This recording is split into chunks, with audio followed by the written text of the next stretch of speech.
گوێگران و بیسەرانی ڕادیۆی دەنگی گەر لە هەر شوێنە گوێبیستی من سڵاوتان لەبێ. من محەممەد بابانم، ئامادەکار و پێشکەشکاری بەرنامەی پرسیەم جارشمان تایبەتە بە تێپەڕبوونی 5 ساڵ بەسەر شەهادەتی شۆڕژگێڕی پێشەنگ دیار غەریب ناساو بە هەڤاڵ هەڵمەت. بۆ قسەکردن لەسەرم پرسەش میوانداری بەڕێز تارە حسێن سەرۆکی تەفگەری ئازادی کۆمەڵگەی کوردستانمان کردووە. هەڤاڵ تارا بەخێر بیت. زۆر سپاس بۆ بەڕێزشان. گەر بپرسم لە دوای تێپەڕبوونی 5 ساڵ بەسەر شەهادەتی شەید دیار ئەمەوێ پەیامی بەڕێستان بزان دووبارەیە بفەرمون. لە کەسایەتی هەڤاڵ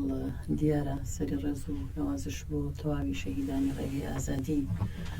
کوردستان و ڕێگەی ئازادی مرۆڤایەتی دانەوێنین و یاجیان ئەەکەینەوە. لە ڕاستیە 5 ساڵتی ئەپەڕێ بەسەر شەهادەتی هەڤاڵ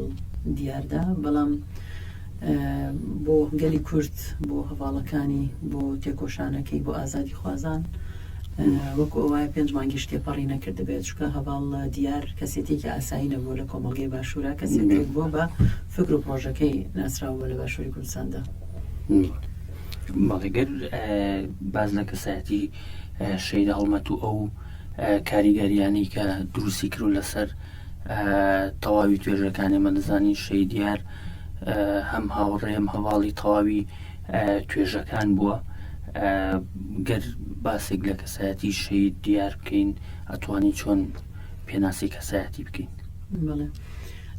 لە ڕاستیە هەڤاڵ هەڵمەت ئەتوانم لە مێژووی ژیانی خۆمە بە ڕاستگۆترین پیاوی کە ناسی بێتم لە ژیانمان تا ئەم تەمەنە ناوی بهێنم.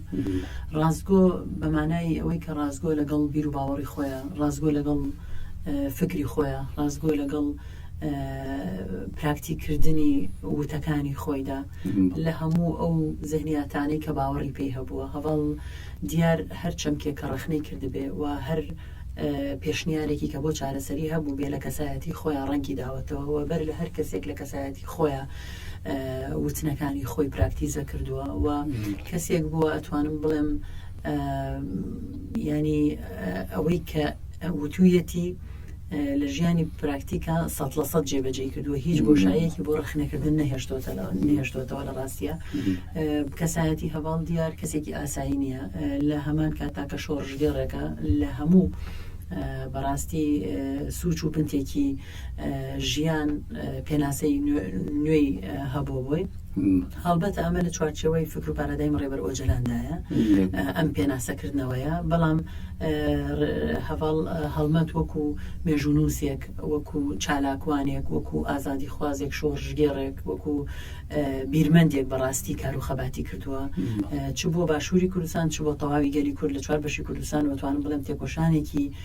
ئەخلاقی وجدانی گردوونیشی بەڕێوە بردووە، چ بەرامبەر بە پرسی ڕەگەزی، بەرامبەر بە ژینگە، بەرامبەر بە پرسی ئازادی و بەڕێوەبردن و هەتا دوایی. بەڵێ، کاتێک شەید هەڵمەت لەگەڵ شەید سیروان چاویان بە ڕێبەراپۆکەوێ، ڕێبەراپۆ پێیان دەڵێ بێگومان ئێوە دەتوان ببنە پێشەنگی کۆمەڵگە. هەر پێناسەی هەرێکێکیش لە هەم هەڤاڵانی هەم تەواویوانی کە ڕۆژێک لە ڕۆژان کاریان لەگەڵا کردێ دەزان کە شەید دیار پێشەنگ بووە. کەواتە هەڤاڵ هەڵمەت چۆن توانی یاخود چۆن هەوڵیدا ئەو ئەمانەتی کە ڕێبەراپۆ پێی بسپێرێت لە کۆمەڵگەی باشووری کوردستان جێبەجێ بکات؟ هەڵبەتە ڕێبەراپۆ ینی کەسێکی ینی خوێندنەوەیەکی سۆسیۆلۆگانەی زۆر قوڵی هەبوو بۆ هەموو ئەوانەی کە لە پەروەردەکانیان بەشداریان کردووە. زۆر بوون ئەو کەسایەتیانی کە لە باشووری کوردستانەوە ڕۆشتونەتە ساحەی سەرۆکایەتی و پەروەردەیان بینیەوە ڕێبەراپۆ ڕاستپاردەی پێشەنگایەتی پێداون لە باشووری کوردستانە، بەڵام کەمیان بەو شێوازە ڕێبەراپۆ تەشخیصی کردوون، وەکو شەهید دکتۆر سیروان یان وەکو هەڤاڵ هەڵمەت. بەڕاستی فعلەن لەو ئاسەدا بوون کە ڕێبەراپۆ هیوای پێیان هەبووە و ئەرگداری کردوون و ینی چاوی لەوە بووە کە پێشنگایەتێکی ئەم تێکۆشانە ئەم هێڵە فکریە بکەن لە باشووری کوردستاندا بۆیش مەسەرەن کەسایەتی وەکو شەهید دکتۆر سیروان ڕەنگە من بەڕاستی لە نزیکەوە نەمبینیوە بەڵام بیرمان نەچێت کە ئەوان بنگەیەکیان داناوە کە مەرجنیە تۆ بەرکەوتنت لە ژیان لەگەڵیان هەبوو بێیان نەبوو بێ بەڵکو بنگەیەکیان بناغەیەکی وەرچەرخانیان لە باشووری کوردستانە بۆ شۆڕشێکی نوێ دروست کردووە کە بە نەمری ئەیان هێڵێتەوە بەڕاستی بۆ هەواڵ دیاریش بە هەمان شێوە هەواڵ دیار بۆ خۆی تایبەتمەندی خۆی وایە کەسێکە کە زۆر جیاوازە لە هاوڕێکانی لە تەمەنی خۆیدا کاتێکە کیمیابارانی گوندەکەیان ئەکرێ کاتێکە هەفتا کەس ئەبنە قوربانی کاتێکە شەڕی پێشمەرگای بینێ لە گوندی سێوسێنان و ناوچەی قەرەداخا پێچەوانەی هەرگەنجێکی تر کاتێکە هێرش و پەلاماردان و کۆمەڵکوژی ئەبینێ ڕائەکات وڵات بەجێ هێڵێ کۆچبەرە بێ بەڵام هەواڵ دیار لەبەرەوەی تایبەتمەندیەکی زۆر جیاوازی هەیە خوێندنەوەی ئەو بۆ ئەو قوربانیانەی کە لە گوندەکەیەوە و دواتر خوێندنەوەی بۆ ئەنفال و جینۆساید و کیمیابارانەکانی باشووری کوردستان ئەبێ ڕاستەوخۆ خۆی بەرپرسیارە بینێەوە لێرەشەوەیە کە لێگەڕینی بۆ تێکۆشانی ئازادی و ڕێبەر ئاپۆ دروستە بێ کە خۆی بەرپرسیارە بینێ بەرامبەر بەم جینۆسایدانە پرسیاری بۆ دروستە بێ و خۆ بەرپرسیار بینین ئێمە چۆن وەڵامی ئەو قوربانی و جینۆسایدکردنی گەلەکەمان بدەینەوە لێرەوە بەشداری تێکۆشانە بێ و گۆڕانکاری لە کەسێتیا دروستە بێ بێگومان شەیدیار وەک کەسایەتیەک زیاتر لە هەر کەسێک نزگایەتی لەگەڵ پرسەکانی ژن هەبووە لەگەڵ یاخود بە شێوەیەکی در بڵین لە هۆشیارکردنەوەی ژنان بەرامبەر بە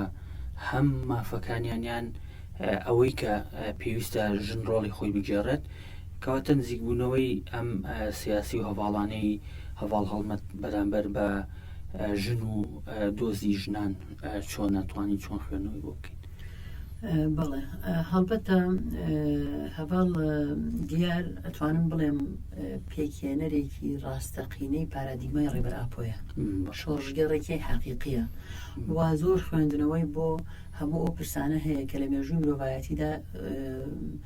تووشی لادان بوون پرسی ڕەگەزی شۆکو یەکێک لەو پرسانەی کە تووشی لادان بووە نەک تەنها وەکو ژن بەڵکو وەکو پیاویش ڕوبەڕووی لادان بۆتەوە سیستەمێک هەیە کە ئێمە پێ ئەڵێن مۆدرنیتەی سەرمایه‌داری مۆدرنیتەی سەرمایه‌داری پێناسەی بۆ هەر پنتێک لەو پنتانە کردووە پێناسەی بۆ هەر چەمکێک لەم چەمکانە کردووە و پرسی ژن و پیاویشی وەکو هەواڵ هەڵمەتەڵێ وەکو گورگ و مەڕ لێ کردووە یان وەکو ئاگر و بەنزین لێ کردووە ئەمە هەواڵ هەڵمەت ئەگەڕێنێتەوە بۆ ئەو قۆڵبوونەوەی کە مرۆڤ لە ینی کۆمەڵگەی دایکایەتیان لە کۆمەڵگەی سروشتیدا چۆن بووە و پرسی ڕەگەزی چۆن بووە و بۆچی گەیشتووە بەم خۆناغی کە ئێستا هەیە هەواڵ لە هەڵمەت پێی وایە کە تێکۆشانی پەکەکە کە سەر لە نوێ ئاواکردن و بنیادنانی کەسێتیەکی نوێیە و گۆڕانکاریەکی ڕادیکاڵانەی کەسێتی پێویستە ئەم پارادایمە وای کردووە کە ئەم گۆڕانکاری ڕادیکاڵی لە کەسێتی مرۆڤ دروستە بێ وا بکات کە بە پێچەوانەی مۆدرنیتی سەرمایه‌داریان بە پێچەوانەی ئەو سیستەمەی کە بە ناوی دەوڵەت نەتەوە بۆ گەرانی ناوچەکە دروستکراوە کە لەسەر بنەمای جیاکاری و دەسەڵات و چڕبوونەوەی هێز و ئابووری بەڕێوە دەچێت بە پێچەوانەوە ئەم شۆڕشە لەبەرەوەی سەر لە نوێ پێناسەی بۆ ژیان و دیاردەکانی ژیان کردوێتەوە بۆی ڕەگەز پێکاتەی کۆمەڵایەتی چین ئایدیا ئاین باوەڕی جیاواز نەتەوەی جیاواز لە ناو بزوتنەوەی ئاپۆیدایان لە بناو بزوتنەوەی پەکەکەدا ئارامن و خۆشبەختن یان کەیف خۆشنەوەی لە ناو تێکۆشانەدا جێگە ئەگرن ینی ئەمە ئەتوانم بڵێم هەواڵ هەڵمەت لەوەی کە من لە نزیکەوە بەرکەوتنم هەبووە بە ساڵان کار و خەباتمان پێکەوە کردووە تێڕوانینی بۆ پرسی ئازادی ڕەگەزی زۆر ڕاستگۆیانە بوو زۆر حەقیقی بوو و زۆر دژی ئەو لادانانە بوو کە هەبووە باوەڕی بە پێشەنگایەتی ژن هەبوو و کاریشی بۆ دەکرد یعنی لە زەهنیەتی خۆیان بە تەواوەتی خۆی داماڵی بوو لە پیاوێکی ڕەگەزگەرا و دەسەڵات خواست بە تەواوەتی ڕەنگە ئەگەر مبالەغە نەبێ بڵم تاکە پیا و ببینی بێتم کە ئەوەندە بە ڕازگۆیانە خۆی داماڵی بێ لە نەخۆشیە کوشندەکانی دەسەڵاتدارێتی بەڵێ هەر پێیوەست بەو پرسە بەداخەوە ئێمە لێ سادا لە دۆخێکداین توندوتیژەکان بەردەوام دژوەژنان لە بەرزبوونەوەدایە بە تایبەت ئەمەوێت بیبەستمەوە بۆی تا چەند گرنگە بە تایبەت دۆخێکی وەکو ئێستادا تێڕوانینەکانی شەیدیار ئەو نووسین و لێگەڕینانی کە شەیدیار هەیە بۆ پرسەکانی ژن لانی کەم ئەگەر نەگرێتە منهەجێک کە بۆ نمونە ئەو نەخۆشیە کوشندانی کە بەڕێزیشتان باستان کرد و هەم لە باشووری کوردستان بە تایبەتی بۆ نمونە بەشێکی زۆری پیاوەکان تووشی هاتوون و تا چەند گرنگە لەسەر تێڕوانینەکانی شەیدیار لانی کەم ئەگەر کۆتایی بە توندوتیژەکانی ژنانێنرێ بەڵام لانی کەم هۆشیارێکی وا بڵاو بکەینەوە کە هەم ژنان و هەم پیاوانیش بتوانن لە سروشتی ئەو کێشەیە یاخود لە چارەسەریەکانی ئەو نەخۆشیە بگەن کە لە کۆمەڵگەتای هەڤڵ دیار پێی وا بوو سیستەم زۆر دووڕوە لەگەڵ ژندا لەلایەک باسی بانگەشەی ڕوبەڕووبوونەوەی توندوتیژیەکە بەڵام لە پشتەوە خۆی بەرهەمهێنەری توندوتیژیە و لەسەر بنەمای زاڵکردنی ڕەگەزێک بەسەر ڕەگەزێکی ترا کامە بابەتێکی سیستەماتیکە لە چوارچێوەی ئەو مۆدێری دەوڵەتنەتەوەی کە لە ناوچەکەی ئێمەدا هەیە هەڤڵ دیار لەسەر بنەمای ئەوەی کە پێویستە ینی ژن و پیا و پێکە وەک مرۆڤ ژین نەکۆ کۆی لەو دەسەڵات یان ناموس و خاوەن ناموس لە ڕاستیدا خاوەنی پێشنیار و خاوەنی هەڵسەنگاندنی زۆر قوڵە کە ئەکرێت چ ژن چ پیا و لەسەر بنەمای گەڕانەوە بۆ مێژووی مرۆڤایەتی و گەڕانەوە بۆ سەردەبی باڵی نیۆلۆتیک و سوود وەرگرتن لەو سەردەمەوە بە مۆدێرنەکردنی لە سیستەمێکی دیموکراتیدا پرسەکانی ژن و پیا و چارەسەرەکەوە بە دڵنیایەوە هەواڵ دیار پێی وایە کە ژنان زۆر لە پیاوان زیاتر تامەزرۆی ئازادینەوە بۆ ئەوە تێکۆشانە کە بەرامبەر بۆ سیستەمەی کە ژن و پیاوێکی نائاسایی دروست کردووە پێویستە ژن بگەڕێتەوە بۆ ناسینی حەقیقەتی خۆی بۆ مێژووی خۆی وە لەسەر ئەو بنەمایە پێشەنگایەتی بۆ ژیانێکی ئازاد بکەوە بە دڵنیایەوە ئەو پێی وایە کە کۆمەڵگەیەکی ئازاد بە ئازادی ژنێک بە ئازادی ژنا تێپەڕە بێ و ئەگەر ژن ئازاد نەبێ بە دڵنیایەوە کۆمەڵگە ئازاد نابێ هەمیشە هێڵی خیانەت بە تایبەت کە هۆکارێکی سەریا خۆت هۆکاری تیرۆر و شەیدکردنی هەزارانی وەک شەهید دیارن دەبینین لە ئێستاشدا ئەو هێڵا هەر پێشڵەوی داگیرکەرە پێدوایە لە ئێستادا بۆ نمونە گەل و هاوڵاتیان و تەواوی ئەو هێزە ئازادی خوازانەی کە لە ناوچەکەیە هەن ڕوبەڕووی ئەم نەخۆشیە ببنەوە پێدوانە پێویستە بۆ پارێزگاریکردن لە شەهید هەڵمەتەکان یاخود لە تەواوی ئەو هەواڵانەی کە هاوشێوەی فکری هەم ڕەبەراپ و هەم شەیدیاریش بیردەکەنەوە بپارێزین. ئەزانی دەسەڵات یانی هێزە خیانەتکارەکان بێ پرۆژن بێ دنیابینین کاتێک کە بێ پرۆژە و بێ دنیابینی بوویت لە مێژووی درێژی کوردەواریشدا ناچار پەنا ئەبن بۆ داگیرکار و ئەبن بە وابەستەی داگیرکار بە درێژایی مێژووی گەلی کورد لە بەرامبەر هێڵی تێکۆشان و بەرخۆدانە هێڵی خیانەتکار بوونی هەبووە بەڵام لە مێژووی پشمداری گەلی کووردە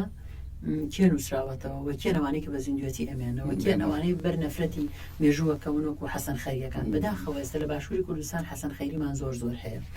و ئەمانە لە ئێستایا گەیشتون بە بنبەست گەیشتون بە قۆناغی بێچارەیی لە ئەنجامی قۆناغی بێچارەییدا لە بری ئەوەی بگەڕێنەوە بۆ ئەو پرۆژە و پێشنیارانەی کە خودی هەواڵ هەڵمەتەکان کردویانە بۆ چارەسەر من بۆ خۆم چەندین نووسراوی هەواڵ هەڵبەتە خوێندوتەوە لە چەندین کۆبوونەوەی شابووم کە ئامۆژگاری ئەو هێزانەی کردووە کە کێبڕکەکانتان با لەسەر بنەمای خزمەت بێنەک لەسەر بنەمای دەستکەوت دەسەڵات گرفتە و لە چوارچێوەی ذهنیەتی دەسەڵاتداریدا ناتوانانی چارەسەری پرسەکانی کۆمەڵگە بکەی واگەر لەم چوارچێوەیدا بمێنیتەوە وابەستەبی بە هێزی داگیرکارەوە ڕۆژێک دێ کۆتایی دەیتەوە بە ڕوڕەشی دەچیتە زبڵدانی مێژوو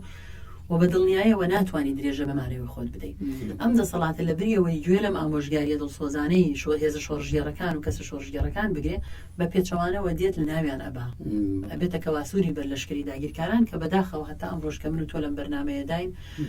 هێزی خیانەتکار بووە بە هاوکاری داگیرکاران و دژمنانی کوردستان بێگومان ئەوەی کە دەسەڵاتەکان دروستەکات تەواوی ئەو هێزوو لایەنە سیاسیانن کە پێگەێنەری حکوومەتن پێگەێنەری ئەو بوون ئەو فەرمان ڕەوایەتی کە لە هەر شوێنێک هەن دەزانی لە باشووری کوردستان کۆمەڵێکی زۆر هێز و حیزبولایانی سیاسیمان هەیە جیاواز لە یەنە کەوپەدەکە بەشداری ئەم حکوومەتەن بەڵام لەو دۆخی کە ئێستا لە باشووری کوردستان هەیە بابەتی داگیرکارەکانەوە پاشانە و بەرکاربوونی هێڵی خیانەت بەڵام دەبینین وەک پێویست هێزولایەنە سیاسەکانیش لە بەرامبەر ئەم دەستە چەپەڵانە بنە کاردانەوەیەک یاخود بەرەنگاریەکیان نییە کەواتە پێویستە لە ئێستادا هێزولایەنە سیاسەکان بەدەر لەو دوو حیزبی دەسەڵات چۆن مامەڵە لەگەڵ ئەم پرسیار بکەنەوە تا چەند ئەرکە لەسەر شانیان بەرپرسیارەتی هەڵگرن بەرامبەر بندۆخ. حەزەکەم هەر لە ڕوانگەی هەواڵ هەڵمەتەوە وەڵامی ئەمەش بدەمەوە. لە 2014 کاتێک بارەگاکانی پارتی چارەسەری دیموکراتی کوردستان و ڕێکخراوی گەنجانی وڵات پارێز و ڕێکخراوی ژنانی ئازادیخوازی کوردستان و دەستگای ڕاگەیاندنی دیجلا ئەمانە لە هەولێر دادەخرێن هەواڵ دیار بەنووسراوێک هێزە سیاسەکانی دەرەوەی دەسەڵات ئەخاتە بەردەم بەرپرسیارەتیەکەوە و ئەیان خاتە بەردەم ئەو بەرپرسیارەتی ئایا ئێوە بەرامبەر بەم سیاسەتانی پارتی ڕازین یان ناڕازین. ئەگەر ناڕازین پارتی دیموکراتی کوردستان بە ناوی حکوومەتی هەرێمەوە ئەم کارانە ئەکات. ئێوە ئەگەر ناڕازین و لەگەڵی دانین دەبێ خاوەن هەڵوەستی خۆت بی دەبێ خاوەن ئیرادەی خۆت بی ئەگەر نەبێت چۆن تۆ ئەتوانی نوێنەرایەتی هەڵێکی سیاسی بکەیت و خۆت بە نوێنەری کۆمەڵگە بزانی. ئەگەری لەگەڵیشی دای بەڕاستی دووڕوومە بە ینی لەلایەکەوە لەگەڵ ئێمە ئاڵی پارتی ئیشێکی باشی نەکرد و لایەکی تر بێدەنگی بەرامبەر بە پێشنگارەکان هەر خۆی بێدەنگی نیشانی ڕازی بوونە بە دڵنیایەوە. لەگەڵ ئەوەیە لە ئێستاە ئێمە لە ماوەیەکی کەم دەتا ئێستا دەوڵەتی تورکیا خاوەنی 22,000 پێشێلکاری ئەمنیە لە باشووری کوردستاندا. لە ئێستاە لە چیاکانی کوردستان بۆ ئەوەی دەرفەتی ژیان بۆ کورد نەمێنێ گڕ بەرەداتە ژینگە و سروشت و چیاکانی کوردستان بۆ ئەوەی شۆڕژێر و ئازادی خوازان نەتوانن بوونیان بمێنێ. لە ڕۆژهەڵاتی کوردستانە گڕ بەرئەدرێتە چیاکانی کوردستان. لە سنتەری هەولێرا گڕ بەئەدرێتە بازاڕەکان لە کەرکووکە بازاڕە کلتوریەکان ئەسووتێنرێت. هەموو ئەمانە پرۆژەن دژ بە هەبوونی کورد. یعنی ئێمە لە قۆناغێکین ئێستا لە دۆخەکەین مەترسی و دەرفەت لە ناوێکا بەڕێواچن چەندە خاوەن پرۆژین چەندە یەگرتوین چەندە یەکێتینەتەوەیمان دروست کرد و پاراستومانە ئەوەندە دەبینە خاوەنی دەستکەوت و چەندە پەرتوبڵا و لاوازین ئەوەندە مەترسی لەسەرمان هەیە. بۆیە لە دۆخێکی ئاوایە ئەم هێزانەی لە دەرەوەی دەسەڵاتیش ئەگەر بێدەنگ بن بەڕاستی دەبنە شەریکی تاوان دەبنە شەریکی داگیرکاری چکە ئیتر لەوە زیاتر چی تۆ خاک و چیا و شار و هەموو شوێنێکت ئەسووتێنرێ و بردومانێکرە و ژینگە تێکرێ بەڵام بێ هەڵوێستی ئەم بە پرسیارەتێکی مێژوویە لەسەر ئەو هێزانە بەدڵنیایەوە. بەڵێ ئێمە دەزانین شەید هەڵمەت هەموو ژیانی لە پێناو بەستنی یەکێتیی نەتەوەیی و پاشان ئازادی گەلان و هەر لەو چوارچێوەیەشدا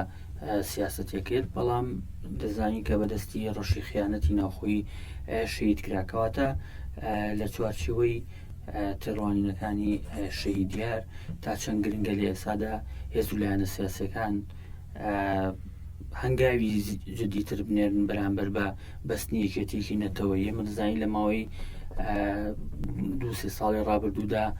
کۆنگرەی نەتەوەی کوردستان چەندین هەوڵی هەبوو بۆ کۆکردنەوەی هێزولایەنە سیاسەکان و لە تەواوی ئەو سەردانانەش ئێمە دەزانین کە لایەنە سیاسەکان ئامادەی خۆیان دەڕبڕێ بۆ یەکێتیی نەتەوەی بەڵام دەبینی لە ئێسادا ئەوە دۆخەکەیە دۆخێکی ناسەخامگیر و ناهەموارەیەوە زیاتر لە هەموو کاتێ پێویستمان بە یەکێتی نەتەوەیە بەڵام ئەو یەکێتیە نابینرێ ئەو یەکێتی نەتەوەیە نابینرێ و هێزولایەنە سیاسەکانی بەدەر لەو دوو هێزەی دەسەڵاتیش هەڵوێستێکی ئەو تویان نییە. ینی بۆ نمونە لە دوایین داگیرکاریدا ئەمە دەزانین لە ئێسادا هێزەکانی دەوڵەتی دایکەری تورک لە ناو باشووری کوردستان وەک ئەوەی کە تورکیا بێت مامەڵە دەکەن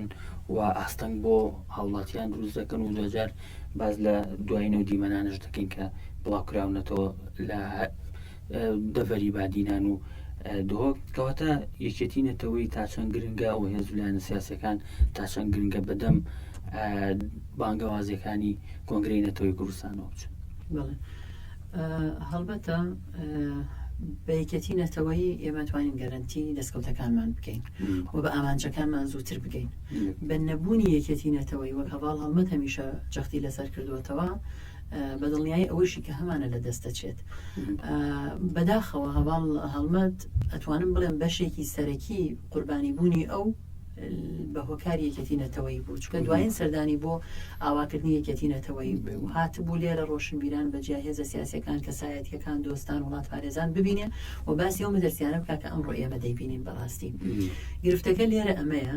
گوێ ناگیرێ لە کەسانی خاوەن دیدگا بەڕاستی. هەواڵ دیار خاوەن دیدگایەک بوو ئەتوانم بڵێم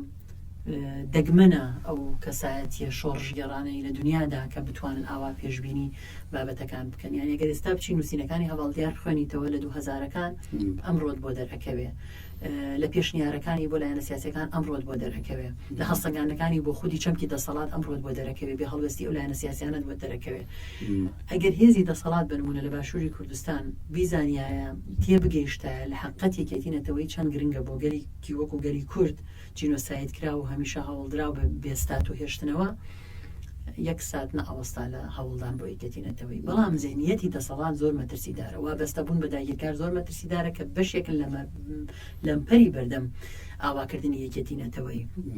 پارتی بەتەنها بوو لە پرسی ڕێفراندۆمە. ئەگەر بێت و بە یەکێتێکی نەتەوەی ئەو پرسی بکردایە نە ئەتوانرا بۆ شێوازە دژایەتی بکرێن. من بۆ مێژوو ئەوێک باسەکەم کە ساڵێک زیاتر بوو پێش ئێستا بەڕێز بافڵ تاڵەبانی لە دوکان سەرکردەی لایەنە سیاسەکانی کۆ کردەوە و پرۆژەیەکی هەبوو کە ئێمە شتێدا ئامادە بووین لەگەڵ هەواڵم سەلام عەبدوڵڵا و کاوسەرۆکانی تەفکەری ئازادی. سەرۆکی هەموو لایەنە سیاسەکان لەوێ بوو لە ڕاستیە. پرۆژەیەکە لە خزمەتی مەسەلەی نەتەوەی نیشتیمانیە دژ بە داگیرکاریە. هۆکار چیەکە لەگەڵی نابیت. لە ڕاستیە گرفتی دەسەڵات ئەو گرفتەیە کە هەمیشە بەردێک لە بەرپێمانەدا ئەنێ کاتێک ئامانەوێ هەنگاوێکی باش بنی. ڕاستگۆیانە پێتەڵم هیچ یەکێک لەو هێزانە زۆر بە هەڵوێستێکی ڕاشکاوانە نەیتوانی بڕیاری ئەوە بدا کە بەشداری پرۆژەیەکی ئاوا بێ. بۆچی؟ وەڵا پارتی تێدا نییە.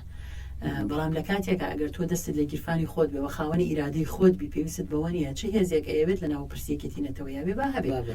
هەمیشە هەواڵ دیار وایە بوت هەموو هەوڵێکمان بدەین کە پارتی دیموکراتی کوردستانیش بە پێی پێوانە دیموکراتیەکان ئاڕاستە بکەین کە سیاست بکە و لە ناو یەکێتی نەتەوەیە جێگە بگرێ بۆەوەی دوژمن سوودی لێ نەبینێ، بەرژەوەندیەکانی گەل و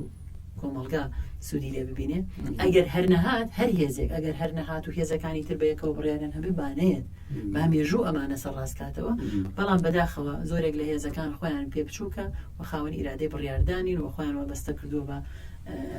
گیرفانیان بەرژەوەندیەکانیان بە پارتی دەسەڵاتەوە. بەڵێ باسی سیاسەتی پەدەکەت کرد. پێم باشە بپرسم دەبین ئێستادا لە ناوچەکانی دۆک و بادینان دەوڵەتی دایکەری تورک زۆر بە ئاشکرا بازگەی داناوە و لە نێوان گوندەکان داوای هەوێ و ناسنامە لە هاوڵاتیان دەکات و لەو چوارچێوەش داوای پێشڕەوی ئەم هێزانەکەن هەم لە هەرێمەکانی پاراستی مەدیا و هەم لە ناو سنووری زەردیشکە پەدەکە بنمونە سیاسەتی تێدا دەکایە خۆت قۆڕخی کردووە تا چەند ئەم جۆرە مامەڵەکردانە مەترسیدارە. ئێمە دەزانین دەوڵەتی دایکەری تورک بە ئاشکرا سیاستەکانی خۆڕوون کردۆتەوە لەسەر هەر پارچەی کوردستان و بە تایبەت لەسەر باشووری کوردستان. بەڵام ئێمە دەبینین لە دۆخێکی ئاوادا پەدەکە پێشڕەوی و بۆتە بەرلەشکری دەوڵەتی دایکەری تورک. لەگەڵ ئەوەشدا لەسەر ئاستی حکوومەتیش بۆنمە حکوومەتی هەرێمی کوردستان حکوومەتی ماوە بەسەرچووی هەرێم پاشان حکوومەتی عێراقیش دەبینین ئەم پێشرکاری گەورەیە بەرامبەر بە خاکی عێراق دەکرێت تا ئەم دەقەیە هیچ هەڵوێستێکی وەها بەدی ناکەین. پەدەکە ئەوێت بەم سیاسەتانی بگاتە چی و بێدەنگی هەم حکوومەت و هەم حکوومەتی عێراقیش چێ لەم بارەیەوە. ڕاستیە هەمیشە وتومانە کە پارتی دیموکراتی کوردستان پێشڕۆی بۆ هێزی داگیرکارەکە، بەڵام لە ئەمڕۆ بێ قسەیەکی تر بکەین بە تایبەتی لەم بەڵگە ڤیددیویانی کە لە 2 ڕۆژ و 3 ڕۆژی ڕابردوودا بڵاو بۆتەوە ئیدی لەوە دەرچوو پێشڕۆی بکە ئێستا پاشکۆیەتیەکانە ڕاستیە ئێستا هەرێمی ژێردەسەڵاتی پارتی دیموکراتی کوردستان بۆتە ویلایەتێکی ژێردەسەڵاتی دەوڵەتی داگیرکاری تورکیا ئێستا پارتی لەوە دەرچووە قبولی ئەکایان قبولی ناکات هێزی داگیرکار بێتە ژوورەوە چونکە هەموو سیاسەتەکانی ئەوی جێبەجێ کردووە هەموو بڕیارەکانی ئەوی جێبەجێ کردووە